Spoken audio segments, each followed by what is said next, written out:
Hi guys, welcome back to Irish Footy Vlogs. Welcome back to another video of mine. Today we talk about Cork City, we talk about Tim Clancy.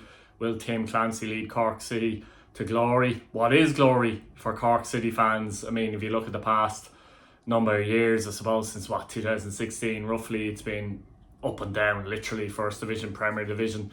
They got up as champions 2 years ago under Colin Healy.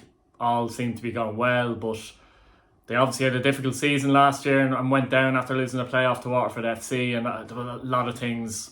It was hard enough for them anyway, because maybe the strength of the squad wasn't as good as most of the others in the league, let's be real. But, you know, a lot went on behind the scenes, too many changes in management, and other temporary managers and stuff like that. Doesn't matter, still too many changes. We had a situation where obviously Healy was gone, mutual consent, early enough in the season. Liam Buckley, who was director of football, he's now gone from the club. He took charge for a little while, didn't go so well either. Richie Holland then took charge, and essentially 3 managers within a season, and one of them was the director of football, and that director of football is gone. Everyone else has left the club bar Richie Holland. He's still there in the coaching team with Tim Clancys now as well. And Cork got relegated, unfortunately for them, and obviously a huge club, you know what I mean, they're a massive club. You love to see Cork City in the Premier Division, but the fact is they're not in the Premier Division, so they're in the First Division this year. They have a new manager at the helm, and Tim Clancy. And getting on to Tim has plenty of experience basically in the First Division and leading teams to glory from the First Division. His first managerial job was at Drogheda United, where he took over in 2017. He was there for 2 years before he got promoted, but Drogheda had a very young squad. I suppose they weren't a club you're looking at the time where you're saying they should be going up necessarily. Cork fans might view that differently from their point of view this season, potentially in the First Division. But from Drogheda's point of view, it wasn't the case.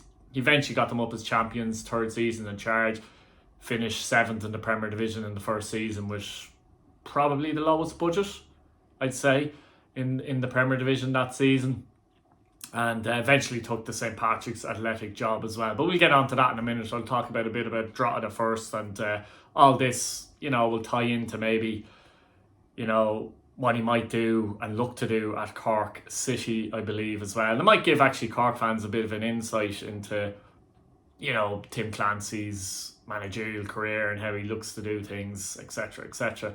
It's a massive club. It's a big challenge to get Cork back into the elite of Irish football, let's say. But the initial challenge has to be, obviously, to try and get them back into the Premier Division. We'll talk about signings and stuff like that later on. They still have a bit of work to do, I think, to bring in a few players. They've lost some players, as you'd expect, the likes of Keating, Aaron Bolger, Josh Hoonahan, and players like that. Have left the club. Brian Whitmarsh, of course, gone to Southampton. But yeah, Tim Clancy, the way he likes to set up a team generally, he's played various formations, 4-4-3 as well, but I think 3 at the back, 2 wing backs, so 3-2-2-2-1 basically type formation. Obviously there's variance within that and flexibility and different things depending on the game, etc., etc. Generally, I think that's where he likes to go, and he seems to be at his happiest there. And his best performances, let's say, his team's best performances, whether that be Drogheda United or St. Patrick's Athletic, actually have generally come with that system and play. Now, you need the right players to play any system.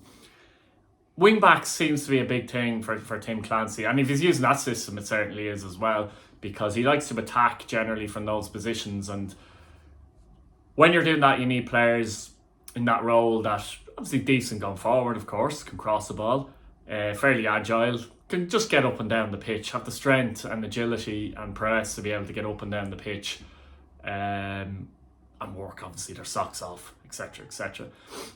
At Drogheda, that worked very well, particularly when he had Conor Kane and Jimmy Brown at the club. Conor Kane was left wing back and Jimmy Brown was right wing back.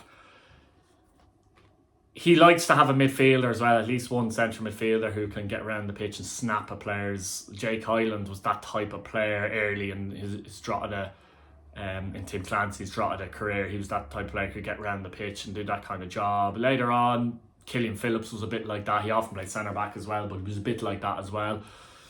At Pats, Adam O'Reilly, the Cork man actually, was the man for that as well. And I'll get on to Pats in a minute, but he liked to play 2 number 10s generally tucked in. A lot of people, when they play a 3 at the back system with 2 wing backs, they don't necessarily play 2 number 10s.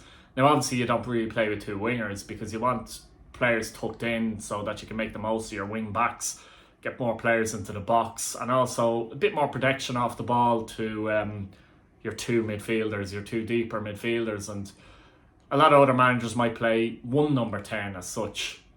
I wouldn't even call them number 10s to be honest, but players basically that play in between the lines. I know people like to call them different things, number 10s and all, but you know, the game has changed as such when it comes to positions of players and that. But players, again, work rate, a big thing. They can attack, they can get back and tuck in, and they give space to those wing backs. And at Drogheda in the early days was mainly Mark Doyle and Stephen Meany generally who played those roles. Later on, the likes of Mark Doyle was still there when he was there.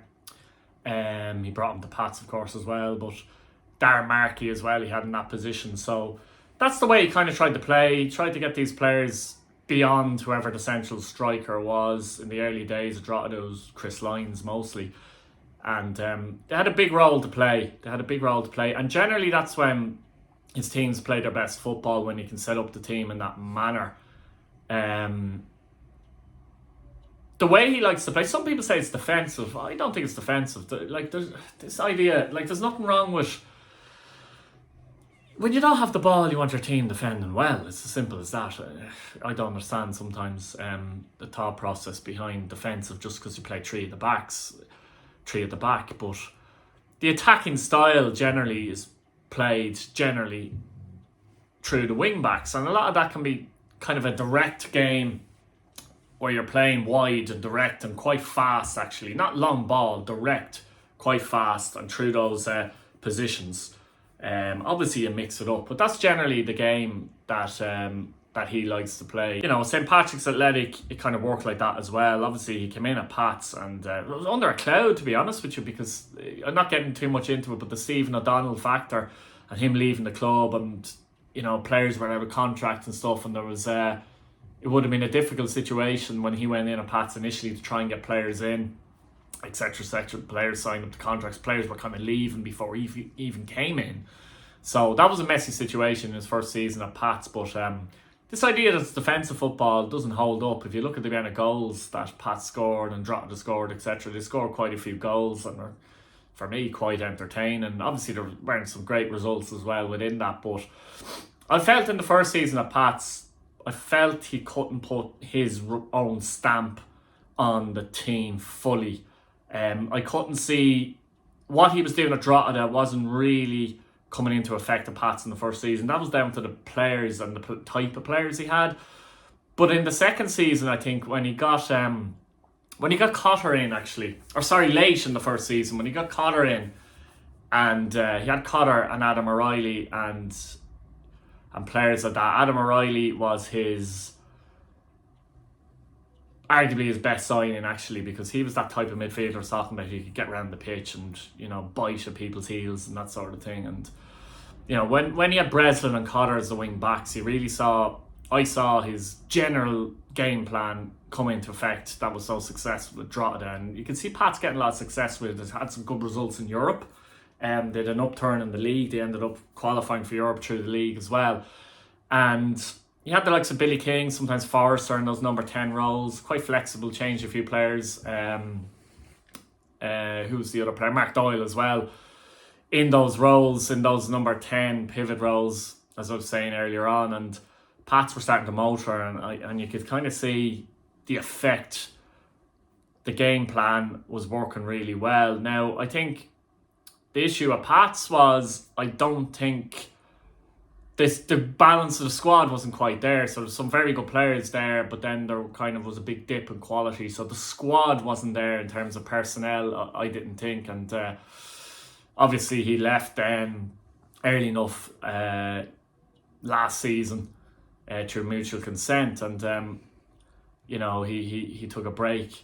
But now he's manager of Cork City, basically. And you know, it's going to be interesting to see how, if he can deploy some of those basic principles that he's had at Cork City. If he looks to play 3 at the back with 2 wing backs, does he feel maybe he hasn't got the players to do that at the moment? It's hard to know. I think John O'Donovan could be effective actually in that wing back role for Cork City. There's other players like Drynan might be used there as well. As for the number 10 roles, it's a difficult one. Keane Bargery arguably could play in there, I think, looking at him. But he's brought in experience, I think, and that's a big thing. Greg Bolger's back at Cork City, and I think he's massive. Him and Sean Murray.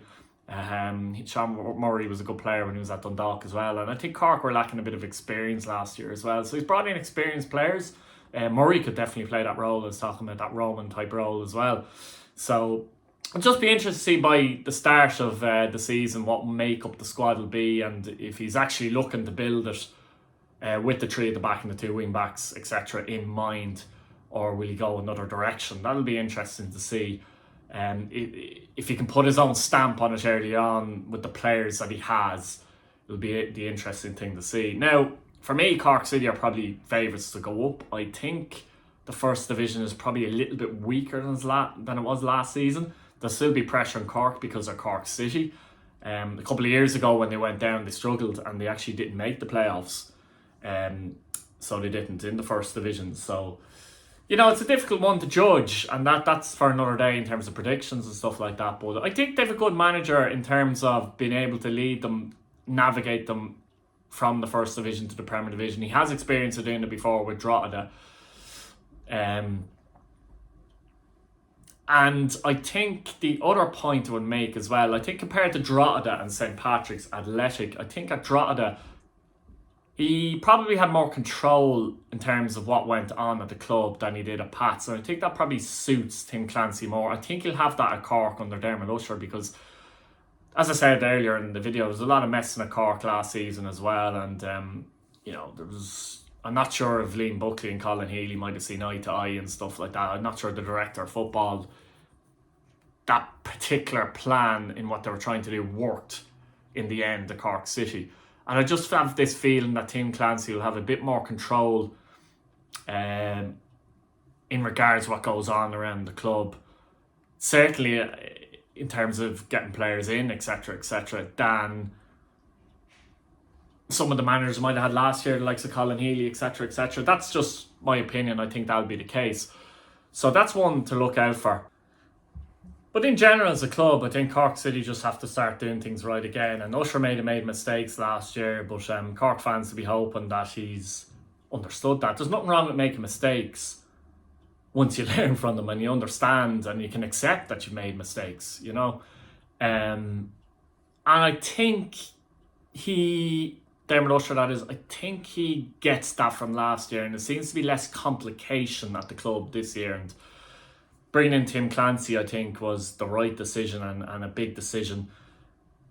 And just let him get on with his job, basically. That's the way I see it. You know, would another club in the first division, let's say, being able to get a manager like Liam Clancy. I'm leaving that in. Liam Clancy. Great singer.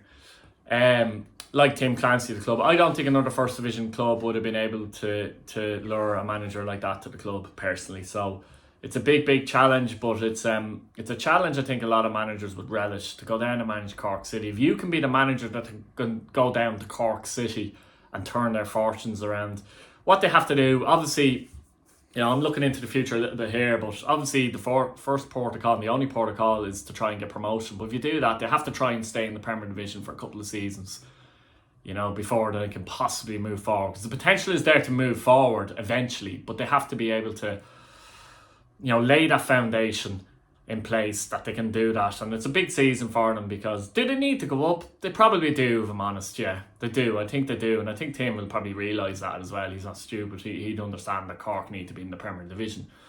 But as I said before, especially when you put on that jersey, that can bring its own pressures as well. So interesting times ahead of Cork City. I think Tim Clancy is a good appointment. I think, you know, there's less hassle, let's say, at the club going into the new season. I think, you know, some mistakes were made last season. There's no doubt about that. Might have been difficult for them to stay up anyway. But that's another story. So I think I'll leave it there, guys. Let me know what you think in the comments. If you're a Drogheda fan, if you're a St. Pat's fan, let me know as well. But particularly if you're a Cork City fan, let me know what you think in the comments. Subscribe if you haven't subscribed to the channel. It does help YouTube algorithm. And we'll see you again. Thank you. Bye-bye.